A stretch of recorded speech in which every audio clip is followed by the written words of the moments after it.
Welcome everyone to the South Bay Adventist Church in Redondo Beach, California, where we're going to hear a lecture from Dr. Doug Lisle. Dr. Lisle is the psychologist for the McDougall program as well as True North Health, both in Santa Rosa, California.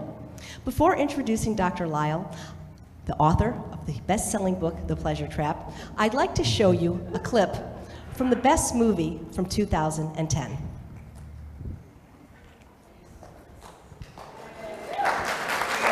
Why do these concentrated foods that are so harmful to us give us so much pleasure?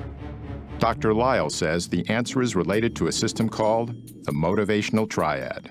This is a trio of biological mechanisms that nature has designed into every creature on Earth so they can survive to pass their genes on to the next generation.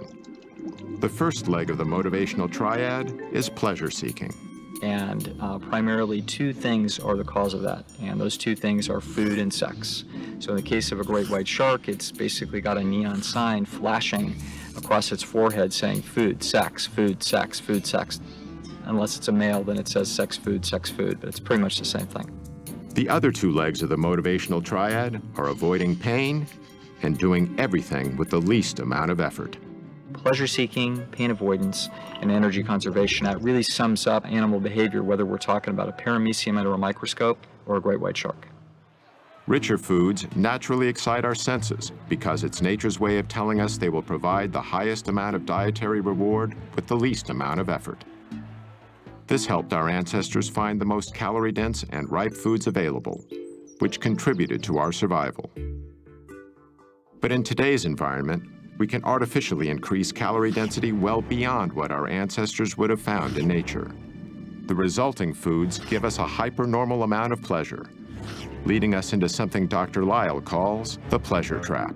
What the pleasure trap is an interaction between our natural instincts, which are trying to tell us the right thing to do, and some kind of artificial modern stimulation that is piggybacking or hijacking that process.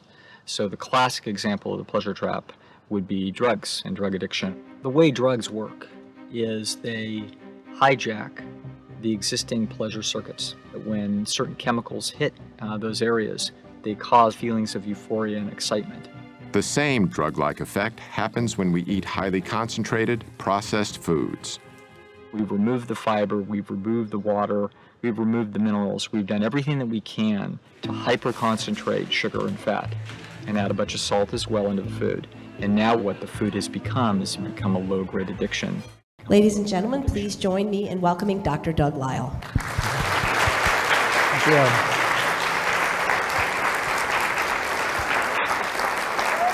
Thank you. Truly a pleasure to be here. I'm really happy to be here with you folks today.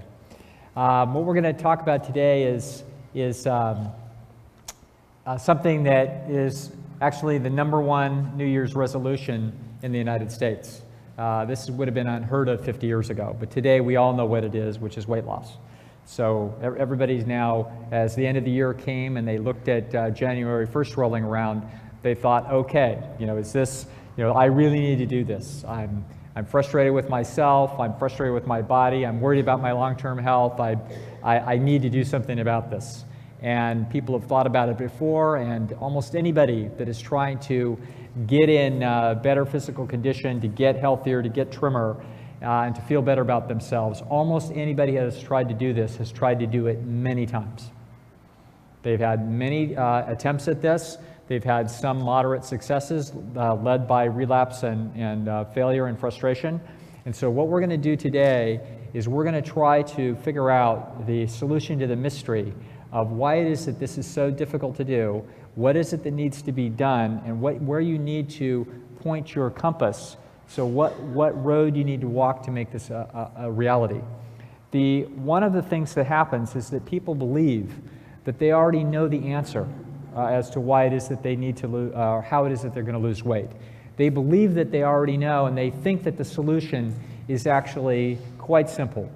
They think that they need to eat less food and they need to exercise more. If they do those two things, then they will lose weight. And I can tell you that if that is what you've tried to do, then you have lost your mind whenever that has happened. Because what happened is you wind up with a ferocious hunger drive, great frustration, and this becomes nothing other than an exercise in supreme willpower. And that's not going to work. You were not designed to have this problem. This is an unnatural problem, and it's going to require for us to actually understand it to remove the obstacles. Today's talk is called Losing Weight Without Losing Your Mind, and it is very possible to do. It can be done. I've successfully helped people, and so many other of my colleagues have helped people do this very effectively over the years. You don't need to be doing what everybody thinks you need to be doing, which is to what I call eat under the hunger drive. You do not have to eat less. You don't have to push yourself away from the table. You don't have to frustrate yourself and consider yourself that you did a good job today if you didn't eat very much. If you didn't eat very much today and you thought you just did a good job, I will tell you, you just made a big mistake. You just set yourself up for failure tomorrow. I want people to be very comfortable about how it is that they go about this process of losing weight.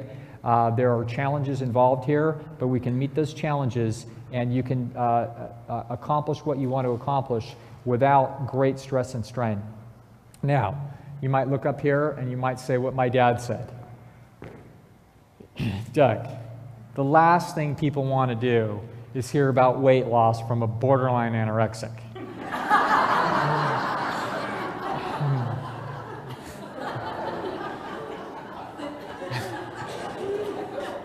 It just so happens that I was built this way. We'll learn a little bit more about that as we go along. Obviously, most people were not built with extremely slender genes the way that I was, but that doesn't mean that we can't identify principles that will work for everyone. We can. All right, so here we go. Let's start here. Everybody knows, of course, what this is.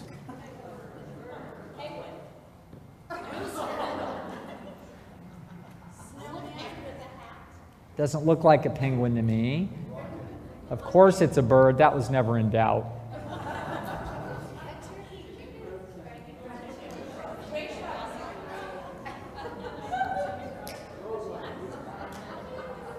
Of course it's a chicken, ma'am. That was never in doubt. And this is the great question that we need to start this talk with. It's the second greatest philosophical question of all time. And that is, why does a chicken cross the road?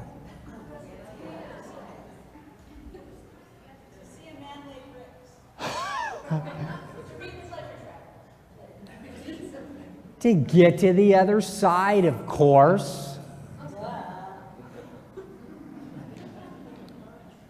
Why does a chicken need to get to the other side?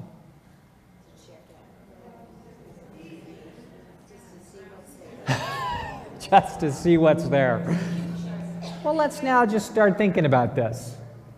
Why would it want to get to the other side? There's things going on over there that might be worth doing. There might be more worms over there. So it might have a suspicion that there might be more worms over there. Or there might be... There we go. So we see that there might be another sort of biological profit there. Somewhere in here there's biological profit. There might be a third reason, and that is, I'm not really sure what that animal is, but it's a dangerous looking thing. So what we're going to see is that there's going to be reasons why the chicken crosses the road. It's always been a sort of funny little ancient question for human beings to look at, because it doesn't look like there's any reason why the chicken is crossing the road. It looks like a bunch of random, gibberish is happening, but that's not what's happening. That chicken is actually running very sophisticated mathematical algorithms. That little thing is actually trying to figure out how its next best move is going to statistically increase the likelihood of its genes being on the planet 100 years from now. It has no idea that that's why it's doing what it's doing, but believe me, that is why it's doing what it's doing. And the decisions it's making are not random. It has some reason to believe there might be better, easier food over there. Maybe it's hearing other chickens over there very clucking excitedly about the food. It could be that it can smell it. It could be that it's known that the feeding that it's doing over here on this side of the road seems a little depleted. It's not getting very many little bugs per square yard, and it feels like it wants to take a chance on some new territory. It could also be smelling pheromones, and it's going to head over there for possible mating activity. This thing is designed, or it could be escaping a predator. It's running as fast as it can to get across that road. So in other words, we don't know why it's doing what it's doing, but it's doing it for a reason. Whenever you see a twitch of a whisker on anything in nature, there's a reason why that happened, and the reason is ultimately built into the motivational triad. So what's happening is that chicken is pleasure-seeking, it's potentially avoiding pain in the predator case, or it's trying to conserve energy. What it's after is the motivational triad, as we talked about earlier today. And that's why creatures do things, that's why predators go after the weak, that's why fish swim in school, that's why people try to fight for parking places in front of the health club. This is why things happen, and these are, of course, the infamous Canadian geese. We know why they do what they do. Now,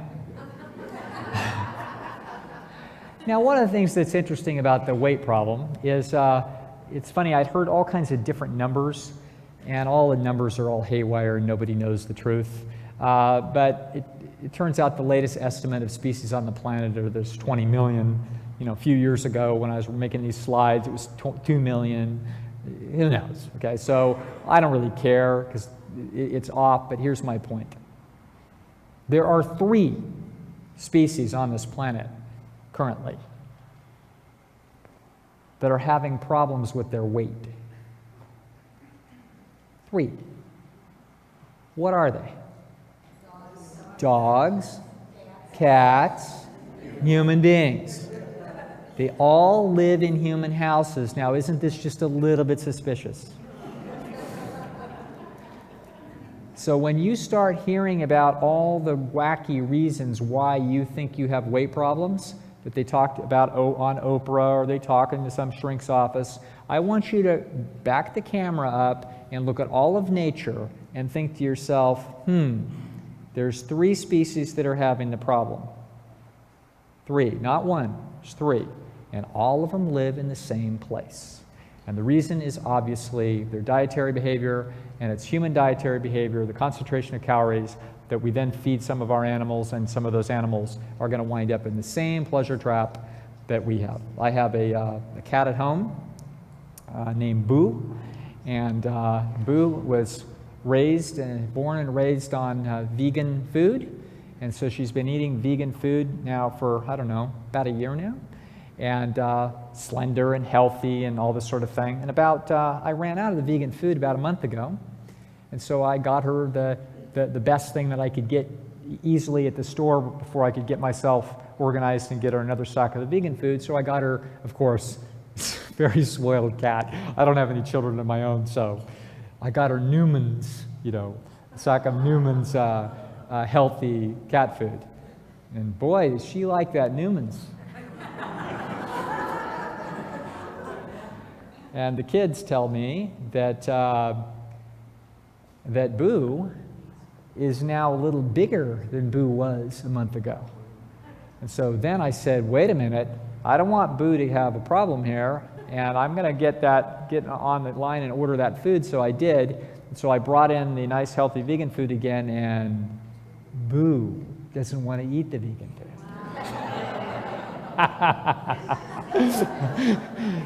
She doesn't know who she's dealing with. All right. So we got 3 species in trouble, and we're one of them. So what we're not going to see is the solution for birds having a problem. Birds aren't having a problem.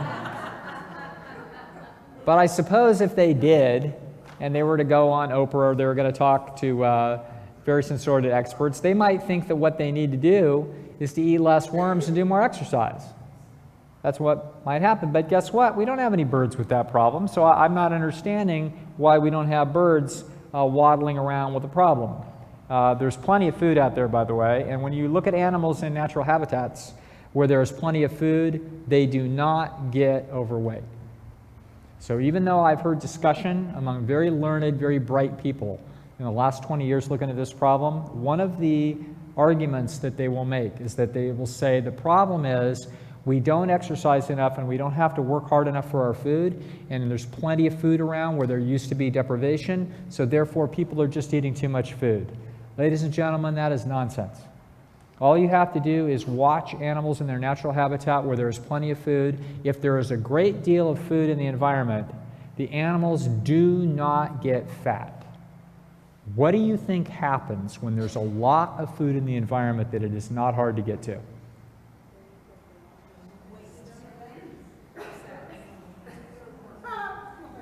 They reproduce more. That's what they're designed to do. They are here as gene reproduction devices.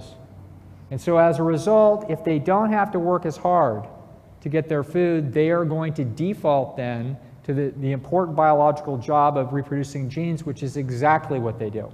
So they don't wind up, you don't wind up with big, overweight crocodiles, you wind up with more crocodiles. So there's something wrong with what we're seeing with our special 3 species that doesn't have to do with the fact that the food is plentiful or that they don't have to work that hard for it. That's not what's happening. Something else is happening, and we're going to find what the root of that problem is now. Now, it's going to turn out that the slender people have absolutely no idea what's going on, but they're all experts. They all think they know. The slender people believe that if you have a weight problem, they believe that the reason why you have a weight problem is because you're eating too much food and you're not exercising enough. They think that they exercise willpower, that they could have eaten more at dinner, but they chose to push themselves away from the table before that and they could have eaten 3 or 4 or 5 more bites, but they decided not to. And that's the reason why they don't have a weight problem, and that's the reason why you do. They believe this. The reason why they believe it is that it makes intuitive sense. They're saying, well, I'm doing okay. If you're having a weight problem, you must be self-indulgent. It must be the case. And they're also thinking something else. Everybody here has done what I call eat into the pain. Eating into the pain is once you've had plenty of food to eat, you're completely satiated. However, there's some really rich treat there, and you can cram that thing in. You take one bite of it, and you're thinking, well, now I'm getting just a little bit of pain, but that's okay, the pleasure's worth it. And you take another bite, and you're like, well, it's a little bit more pain, but the pleasure's still worth it. You take another bite, it's still worth it. Finally, you reach a time when you've now habituated to the pleasure, and you're starting to get more pain, and you say, okay, that's enough. I've had that moment where I had one too many swallows, and it was like that one was a mistake. We've all eaten into the pain. A slender person looks at people with weight problems and says, you must be eating into the pain all the time. Because I eat into the pain once in a while, and I don't have a weight problem, so you must be doing it all the time. So the slender people are walking around mystified, wondering what is wrong with everybody struggling with their weight. Why don't they just push themselves away from the table? It has absolutely led to a witch hunt looking for the reasons for this bizarre self-indulgence, and this is what we come up with. People think that the reason why people have weight problems, if we get an expert on TV or we have some actress that we're going to ask her opinion about why it is that she stays thin, we're going to hear all kinds of things from people. Well, I do portion control. Yeah, well, we're going to find out how senseless that is. Lack of exercise is the problem. Too much stress, okay? Emotional eating, genes, fast food, too much snacking, childhood issues. Now, childhood issues. Let's see now. We've got areas of the world where people are getting enough to eat. We got places where there's 2 billion people in Asia, and apparently none of them have childhood issues, because not a single one of them is fat. Those parents over there are incredible.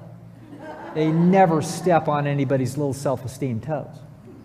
Yet in the United States, apparently 70 to 80% of the parents are just butchering the psychologies of their children, since 7 or 8 out of 10 kids is going to wind up with a weight problem. Okay? The only thing is, it's a little weirder than that, because over there in Asia, the cats and the dogs aren't having a weight problem either. But over in America, we must be mistreating our animals, or we're putting the lid up and down on the kitty litter box a little too early or a little too late. There's something deep psychologically wrong with how we're raising our kittens, because they wind up with this problem. Okay?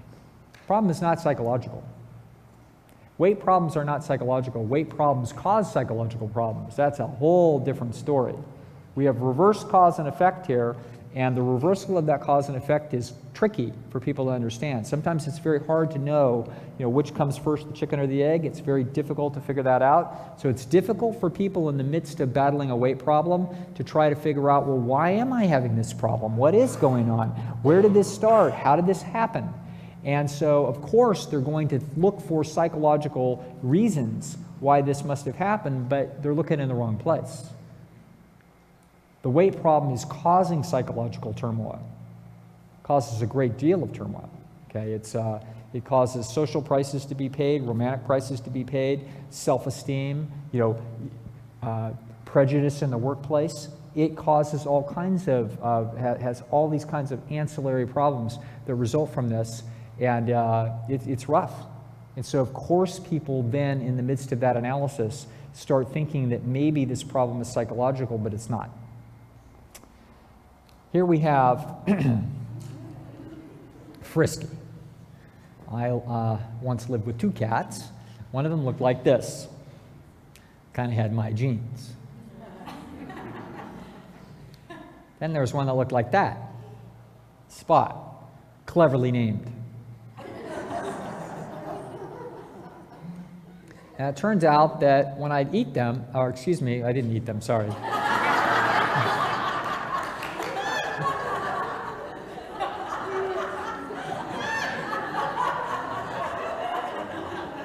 AJ, you just enjoyed that just a little too much.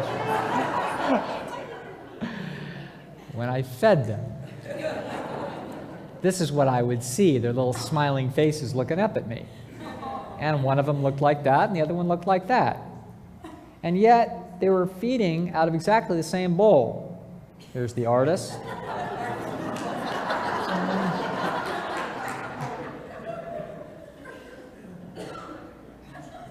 Now, that's important for us to understand.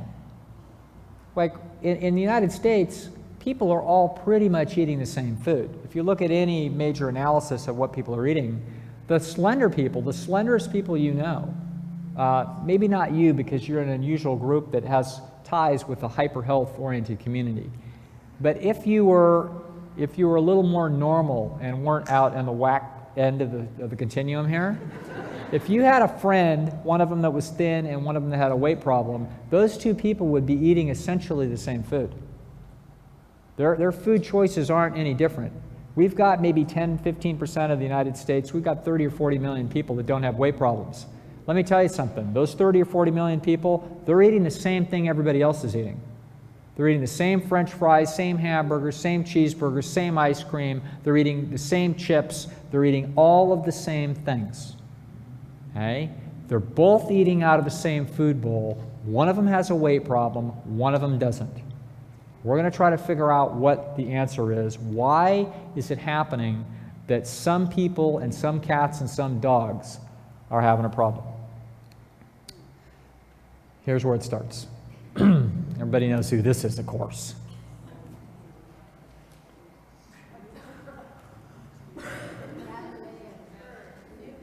It's Isaac Newton. Okay? Here's Isaac here. And he's sitting under an apple tree, and the apple drops and hits him on the head, and he says, I've got it. The moon is not falling to the earth, but the apple fell on the earth and it's accelerated down at whatever it is. We got the inverse square law. Okay, hold on a second. Before I get this all figured out, I'm going to have to invent differential and integral calculus and some little hassles like that, but no problem. By the time I'm 24, I got it all mapped out. And what he winds up was the law of gravity. We have something else that's just as universal. You're going to see it all over the animal kingdom.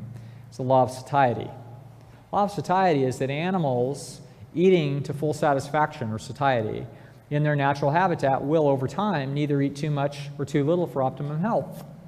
They're not going to do that. You've got millions of species out there. They're not having any problem. You've got trillions of individuals of those species. They're not having any problem. We're only having a few isolated little pockets in the world of a few little species that are having a problem. That's because something is not happening, and it cannot be that the law of satiety is being violated, because the law of satiety is a natural law. It's just how it works. So what's happening here is there's some, just like when you see a rocket ship go up, you're not seeing a violation of the law of gravity or a hot air balloon. You're just seeing a set of forces here that winds up acting against each other, and then we get something that's curious. The same thing is happening when it comes to satiety. Here's a math problem. 45 years, so I'm a little older than that now, I've eaten about, call it about 3 or 4 pounds of food a day, call it 1,000 pounds a year, 45,000 pounds more or less. Now I know I don't look like it, but that's how it is. Eating about that much food. Now, if I were just 1% short, what would that mean? If I was 1% short, that means I would have been 450 pounds of food short by now. And if I was 450 pounds of food short, I would have had to cannibalize that food out of my own tissue, which means I'd be a dead Doug. There's no way I could have survived that. So I could not have survived eating 1% less food than I needed. If I ate 1% too much food, then I would have eaten 450 pounds of food too much, which means I would have stored quite a bit of fat on me. I might have 30 or 40 or 50 extra pounds of fat. Now that seems reasonable. So now what we're going to look at is we're going to look at data, for example, that takes the average woman in the United States between the ages of 20 and 40, and over that period of time, the average woman gains 1 pound a year. That means 1 pound a year is, call it 3,500 calories a year. Over 365 days, it's about 10 calories a day. Nip by nip by nip by nip by nip. It's like a little drop on a rock. It's just gently taking place where the person is systematically overeating. They are not massively overeating. They are not completely out of control. The laws of satiety are working as hard as it can on this creature to try to make sure that it eats the right amount of food, but it's missing a little bit, and it's missing always on the high side for some people, and in fact most people. The reason why this is happening, we're going to look at now, but we're going to now see how it is that you could possibly engineer a creature to be so close to perfect. Because throughout the world, they aren't 1% off, they're perfect. You look at the gazelles, look at the crocodiles, look at the llamas, look at the cheetahs, they've all got it just right. None of these things are walking around 20 or 30 or 40% overweight. None of them. And as long as there's food, they're not starving to death. They're within very, very narrow targets of perfection, just as human beings are supposed to do. So if we have a mistake, those mistakes aren't large. They can be very, very small, but they are inexorable. In other words, you cannot seem to stop them. Can't seem to keep pushing yourself away from the table with self-discipline. That does not seem to be the answer. The reason is that these are unconscious processes, and they are engineered or they're administrated through an area of the brain called the hypothalamus. The hypothalamus does an awful lot of regulating in the body. So for example, it's regulating your fluid intake so that you get thirsty if you get a little bit low on fluid, and then you get satiated as soon as you've had enough. It's going to regulate your sleep. So if you're short of sleep, you feel it, and then you feel a pressure in order to sleep. If you get cold or too hot, you feel like moving to an area that's better. In other words, you're constantly moving and adjusting to try to put yourself in idealized circumstances for survival. The same thing is going to happen with food. There's no reason why this shouldn't work perfectly. Each and every one of you in here, every single one of you, has a perfectly functioning satiety mechanism. There's nothing wrong with it. Okay? Some of you are having more weight problems than others. Some of you aren't having any weight problems. The reasons we're about to look at. The satiety mechanism in the hypothalamus is going to be sensitive to inputs from the digestive system. And there's going to be many mechanisms. I'm just going to look at one example of how this how these problems can be generated. You have both in your digestive system, both nutrient receptors and stretch receptors. So your stomach is designed by nature to cause you to tell you to stop eating when it's been stretched out, when the receptors are getting evidence that there's no reason to put any more in there, that we've got about as much as we can handle. And so that's a primary method short-term method by when most animals, including people, say that they've had enough. If you put more in there, it starts to get them into pain. So that's a regulating system to help us eat about the right amount of food. But that's not enough. Because if you were only designed by nature just to be paying attention to stretch receptors, then we could simply fill your stomach with a bunch of lettuce, and we could put a pound of lettuce in there, which would only be about 100 calories, and you would feel fully satiated. And yet, if we did that 3 or 4 times a day, which is about what you're designed to do, is eat about 3 to 5 pounds of food a day. If we did that, you'd only eat 3 or 4 or 500 calories, and you would starve to death, because you cannot survive on that. So the nervous system cannot simply depend on stretch reception because it's not adequately reliable. You need to actually have another system, and that system is going to be nutrient reception. So that your digestive system can detect fat, sugar, and protein. It can actually find out and count how much of each of those things that you put in there. So that it can actually figure out, all things considered, about how many calories did we eat. And that's how that's going to work. So you've got different kinds of receptors in there doing its best to say how many, of this food that you just put in there, how much of the fat did I get, how much of the carbohydrate, how much protein, how much of this is just fiber. And so all together it works together as a counting system, or as an accounting system, to try to tell you when it is that you should stop eating and when you need to continue. Now, so this is what they are. Is they're just a calorie estimation system with stretch receptions to tell you sort of by volume that you've had about enough. But then the nutrient receptors are actually a little more sophisticated, trying to give you an accurate count. Obviously, if you ate a bunch of lettuce and a slice of bread, then it could say, okay, well, that slice of bread is a lot more concentrated than just the lettuce, so we've got to give you more credit for how much it is that you just ate, so that we don't want to overeat. Okay, so this is all how this thing is being balanced. Now, it all sounds great, except now we're going to look at 2 people. One of them that doesn't have a weight problem and one of them that does. And we're going to now look here, and we're going to see that this guy here, who has a really cool goatee, by the way, this guy has a bunch of stretch receptors, and he's got fat receptors, for example, in his stomach. And this guy has stretch receptors, and he has fat receptors in his stomach. So far, so good. Everybody's on an even playing field, but we've got a mystery here about why one of them is having a weight problem and one of them isn't. Now what we're going to do is we're going to put in 500 calories of whole natural food. It's going to have a bunch of colors to it. It isn't going to just be one thing. We're going to have some salad, and we're going to have some red beans, or whatever it is. We're just going to put a bunch of food in there. And what's in that food mostly is going to be fiber. And the reason is that's what most whole natural food is fiber and water, actually. You can look at this, obviously, because pure carbohydrate is, I think, about 1,800 calories a pound, and pure protein is 1,800 calories a pound, and pure fat is 4,000 calories a pound. Yet, whole natural food is 100 calories a pound for lettuce, 200 calories a pound for most vegetables, 300 calories a pound for fruit. If the caloric constituents of food are 1,800, and 4,000 calories a pound, and yet the food itself is only 300, 400, 500 calories a pound, it must be that the majority of that food is fiber and water. And that is exactly what it is. So what we do is we put a whole bunch of food in here. We might put like a pound of food in there, and the average calorie density of that food might be 500 calories. So we have some berries at 300 calories a pound, and we've got some potatoes and beans at 500 or 600. On average, we put some food in there, we get 500 calories.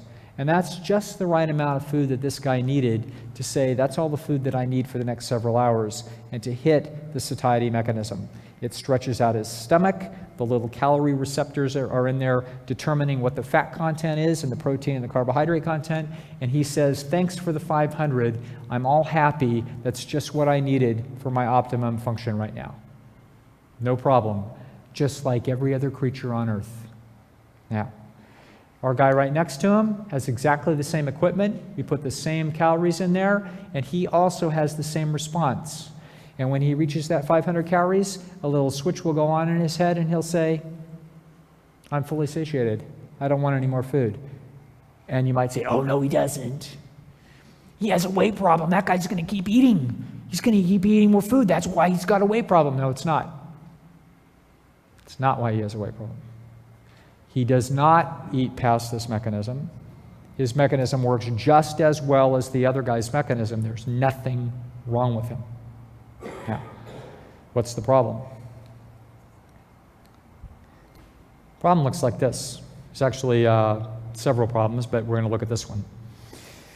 Now what we're going to do is we're going to put some chocolate shake and a cheesecake or something like this in the first guy's gut.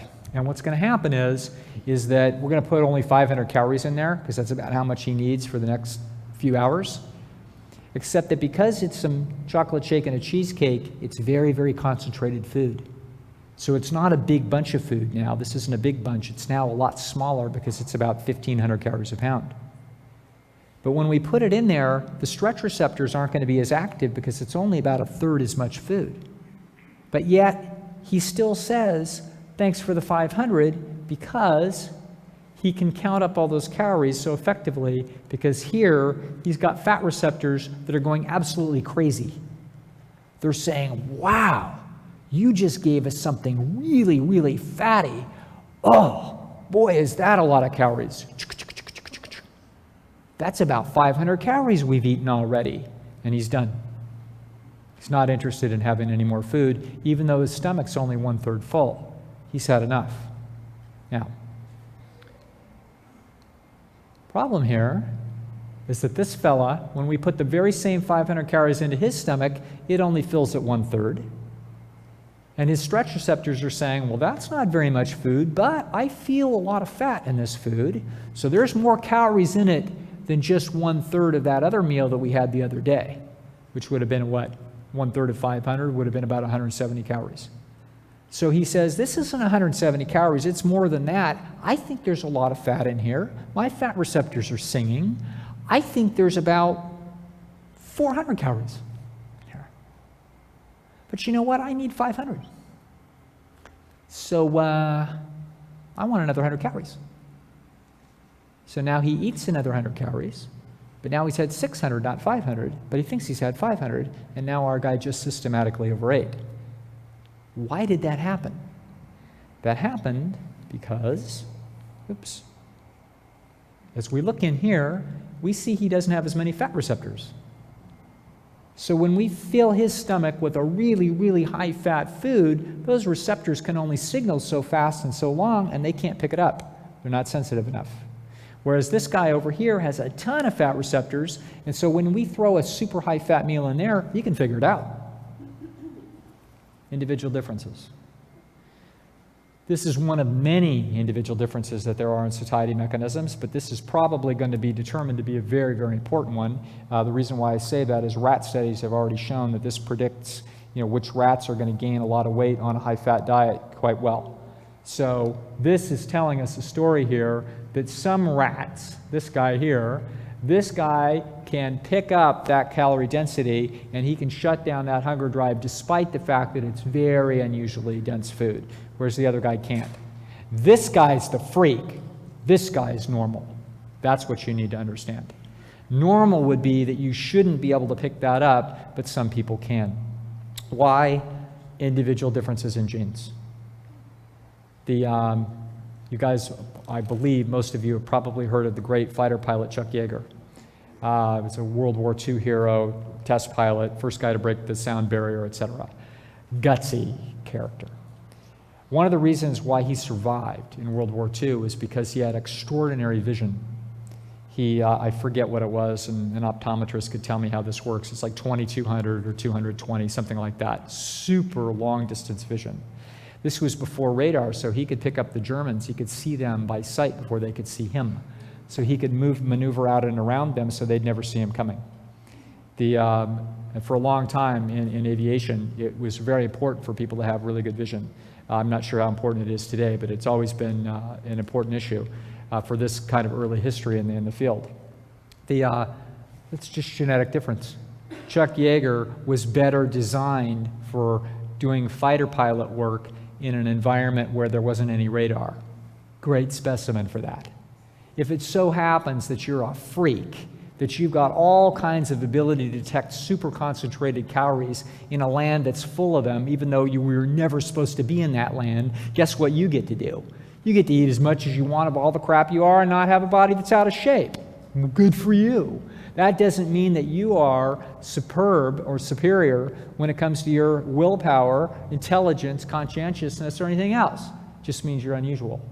And if it turns out you're struggling with this problem, that you are in fact eating foods that are too concentrated, like everybody is, and you are struggling with the pleasure trap the way everybody does, and you have a normal nervous system that cannot pick up these super concentrated calories and count them effectively, then you're going to wind up with a weight problem. Just like my cat Boo is having a problem right now eating Newman's food. Okay? Now, this is breaking the law of satiety. You can fool the stretch receptors by basically, when you put food in there, if you take the fiber and water that was supposed to be in there with the food, we've now shrunken the food and we've got a problem. And now we're going to have to fill more food in there, even though we got plenty of calories. That's going to be the number one issue. You can fool the nutrient receptors by making the very, very concentrated nutrient in the human diet, i.e. fat, by putting it in there at a level that it can't detect it, that there's just not enough sensitivity in the system for the people to pick that up.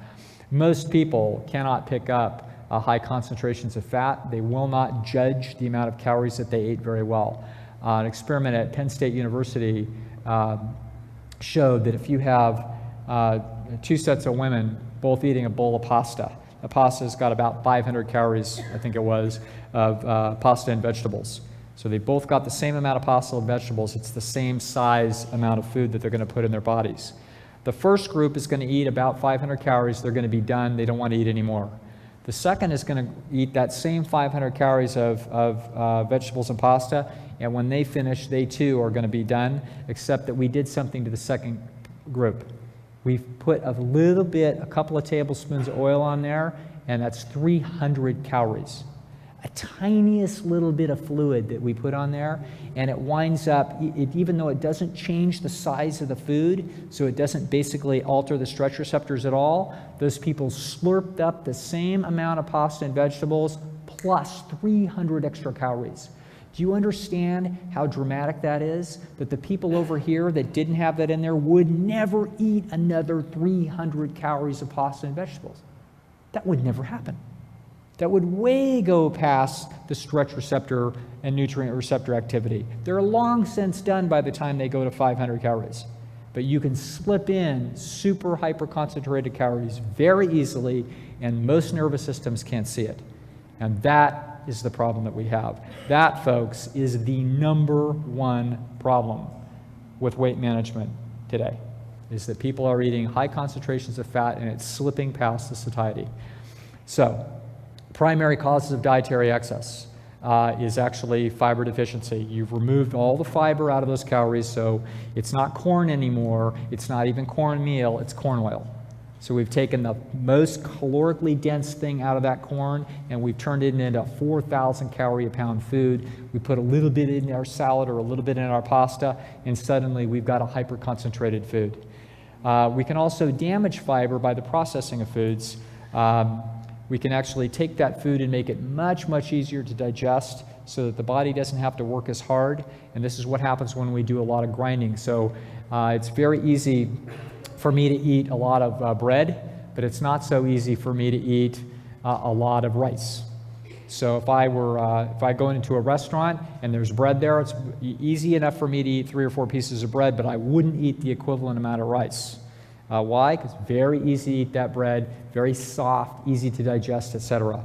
And that disturbs the stretch receptors mechanism, because as you put food into the stomach, it's having to work it and stretch out the stomach and work, and the muscles are going to having to work, whereas if we put it in there where it's been basically pre-digested by steel teeth, when it's been through a processing mechanism, then you don't have as much reception when it comes to the calories that you've eaten. The result is that you can overconsume calories, and you can wind up basically, for all intents and purposes, the diet is artificial. Diet's artificially concentrated, and therefore the satiety mechanisms are doing the best they can, but they're not playing with a fair field. Now, look here at how dramatic that this can get. What's more filling? Pint of ice cream? Super concentrated. Okay, super concentrated food. Bunch of processed sugar, bunch of cream, introduced in Paris in 1677 to rave reviews for the next 300 years. Why?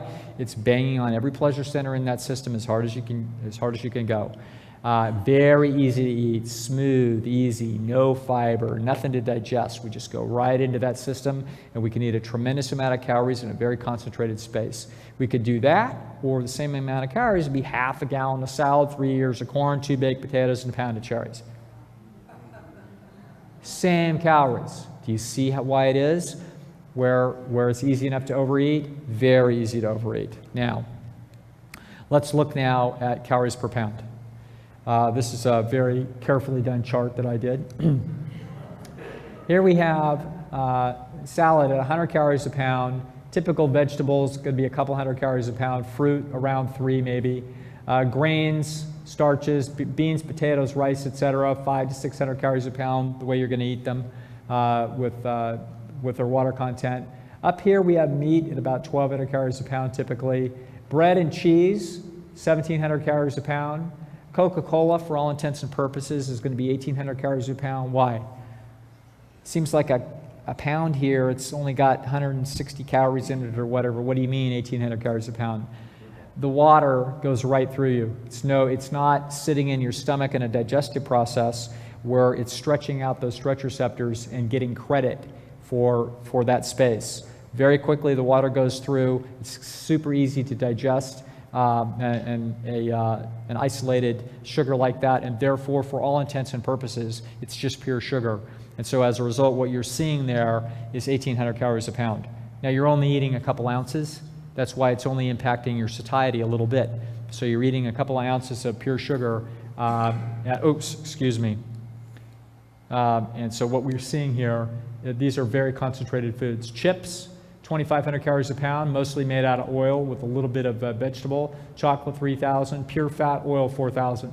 Look at the enormous difference. This is whole natural foods down here. You're talking about 8 and 10 and 15 times concentrations. So when you have foods that take up a tiny little bit of space but have a whole lot of calories, it's very easy for the system to not be able to read them. And that's our problem. So here's a graph. Stole this graph, I believe, from John McDougall. This is 400 calories of oil, 400 calories of chicken. In other words, a pretty concentrated food, but look at the difference.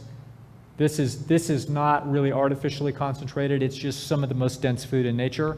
That is artificially concentrated. Here's vegan fare, full of fiber, water, etc. That's the mainstay of the human diet, would be food like that. You see what it does to the gut. Stretches it out, activates satiety, puts the person on a path where they're not going to systematically overeat. Now, the U.S. food consumption, let's figure out the great mystery of the world. Is it bad parenting, the stress that people have in the world today? Of course, it couldn't possibly be stressful to live in an environment with, political turmoil, famine every other year, and disease. That's not stressful. Only the United States is stressful. That's why people are overeating. Okay? No, that's not what's happening. What's happening is what people are putting in their mouth. About half the food is refined carbohydrate and oil. About 42% of the food is dairy and animal foods, super concentrated. All we're getting is a little bit of fiber. And yet, human nature would have been the majority of the calories would have come from highly fibrous materials. So all that's happening, folks, is very, very simple. The food's too concentrated. The problem with weight, if you're overweight now and you're saying, well, what can I eat, Dr. Lyle? What should I do? Well, if you have a weight problem, all I know is that your diet's too concentrated. I don't need to know anything else about you. Okay? And you say, well, what can I do? What if I have this, can I have that? I wouldn't have any idea because your genes are unique to you. So I don't know. All I know is we're going to start somewhere, and we're going to take some food that you're eating now and some food that is lower in calorie density, and we're going to swap them. And if we swap them, I know that you're going to lose weight. I don't know how much weight you're going to lose, but you're going to lose some. I had a woman that came to me to get a document signed so that she could get her gastric bypass surgery. This lady just walked into my office off her insurance plan. Can you imagine walking into my office looking for that? I don't know which of us was more upset. It's like, you came to me for what? No. I said, no, I'm not going to do that. I'm not going to let them cut out your precious organs that have been designed for you to work properly. I'm not going to do it. And you can go right down the street, and there's 5 psychologists on this street that'll be glad to take your money and do this, but I'm not going to do it. I got her intrigued. What do you mean? I said, You just have a dietary content problem. You have a behavior management problem. You don't have this is not a problem with your body. There's nothing wrong with your body. Yes, it is. I've tried every diet. Really? You've tried every diet? Ever heard of John McDougall? No. Ever heard of Dean Ornish? No. Ever heard of Colin Campbell? No. Ever heard of Dr. Esselstyn? No. Well, then you haven't heard of this diet. So I spent the next year with this lady who liked me for some reason. I have no idea why, because I was like really honoring. And I'd say, look, I want you to do this, I want you to do this. It was one of these things where we get excited, where somebody has so much to gain and you want them to do well. And so I was like pushing and a cheerleader, and I said pushing a little too hard, and she just wasn't going to do anything. But she sat right there, not going to, she at least didn't do her surgery. And this went on for about 8 months. And so I tried everything I could think of to maneuver her to get her motivated. And this is a lady that, you know, I don't think knowingly ever ate a vegetable. I mean, this was just, it was McDonald's and ice cream, and I mean, that's just what it was. And ham and eggs for breakfast. And I said, look, okay, one day I said, look, this is all I want you to do. I just want you to make one change. Don't make any other changes, just one.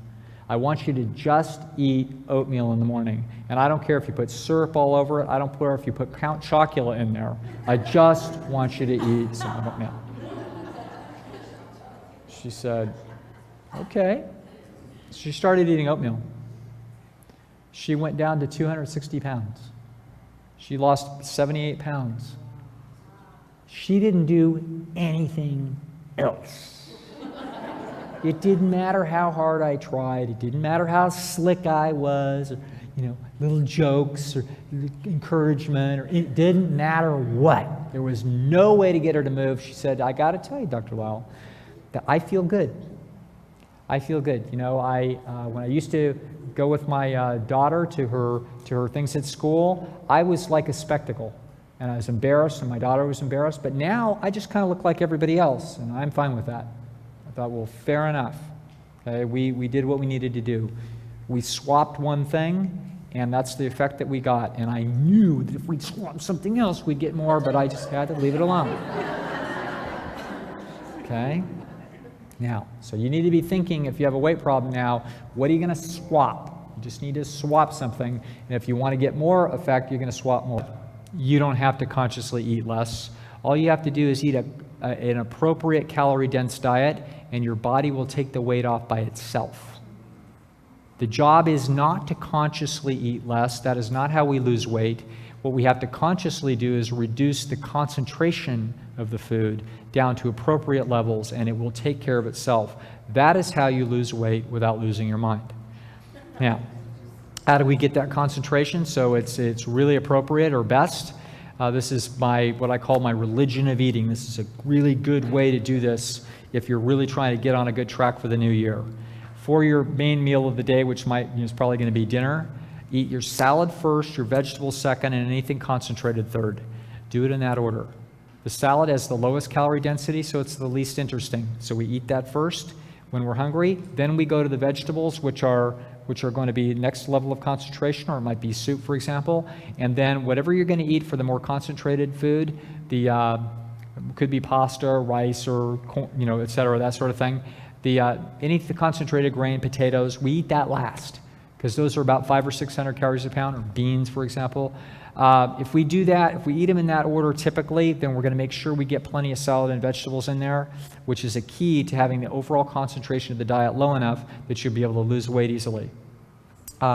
We don't need any other bizarre cockamamie theories about why you've got psychological troubles that are driving this. We don't need that because it's completely unnecessary. In philosophy, we'll call this Occam's razor, that we don't need to add some explanation to the system when it's so easy to see what the cause is. All you have to do for rats is feed them appropriate rat chow, and they will regulate their weight perfectly. But if you throw bread and chocolate in the cage, the average rat will gain 49% of its body weight in 60 days. No problem. The rat didn't go through any trauma. It didn't have its mother issues. There's nothing going on here. All we did was we concentrated the diet above what it was designed to get in nature, and it systematically overate. Some of them overate a lot and doubled their weight. Some of them overate a little and gained a little bit of weight, but it's just a bell curve here, dependent upon their genes. There's no other reason for us to be worried about this problem. Just eat the right food. The reason why this is going to be tough is not because there's anything wrong with you, it's because of the pleasure trap. The pleasure trap is a problem all of us face. Me, other skinny people, people of moderate weight, people of, from all walks of life with all kinds of issues. It doesn't matter what's going on. The pleasure trap's the problem. The pleasure trap drives us towards these concentrated foods, and that's actually what we're facing. The moth will fly into the light, and if it's a candle, it'll kill itself. And sometimes I leave my light on at night, and I come out in the morning, and I see some dead moths on the ground, and it's like, oh, I should have turned it off, okay? What happens? Why are they doing that? Because they're designed by nature to actually seek light, because when they go up in the air, there's the light that they're seeking is the moon. And they use the moon as a guidepost to get up, and then they go search for mates and foods over here, and then they have a reverse compass inside their head. But once they go over there, they fly back up to the moon, and then they fly home. They're built that way. It's their design. So if you put a super light, a big light out on your porch that's 10 times brighter than the moon, what are they going to fly to? They're going to fly to your light, and they're going to hit the glass, and then they're going to stumble, and they're going to fly to hit the glass again and stumble, and fly and hit the glass again and stumble. That's what they're going to do. That looks like everybody with a weight problem that I've ever seen. They're flying towards the concentrated food. They stumble, they're in trouble. Okay? This is the cycle. This is the cycle we need to break. Do you need to be perfect? No. You just need to do a real good job. We need to swap out some foods, put more healthy food in, take out some food that's less healthy. But is there room for any indulgence? Of course there is. You're designed by nature to be able to manage some concentrated food in the diet, and our ancestors would have had those, and they would have managed their weight fine. We just can't make it a major component the way it is now. Folks, you don't have to be perfect to solve this problem. You don't have to discover extraordinary conscientiousness. You don't have to completely change your life. You don't have to override your hunger drive or your instincts. All you have to do is do the same battle that anybody that's seeking health has to do. It is a difficult battle. It's a hard battle. It's one that you won't simply win one day and then never have to look over your shoulder. It's one that we're all looking over our shoulder. We're always struggling a little bit with this, but if you get on a healthy roll, if you make enough of these trades so that you're habitually eating a lot of healthy food, that it becomes the mainstay of your diet, if that happens, you're going to find that your weight is going to regulate well. If it's not well enough for you, then we just have to tweak it a little bit more and go a little bit more towards more natural foods until it does. But you're not destined to have weight problems. You weren't designed with it. There's nothing wrong with your body, and there's nothing wrong with your mind. All you need to do is treat this gift that we have called life in a way that it was designed to be treated. And if we do that, and we do a good job at this, even though it's not perfect, you can have the life that you deserve. Thank you very much for coming. It's been a pleasure.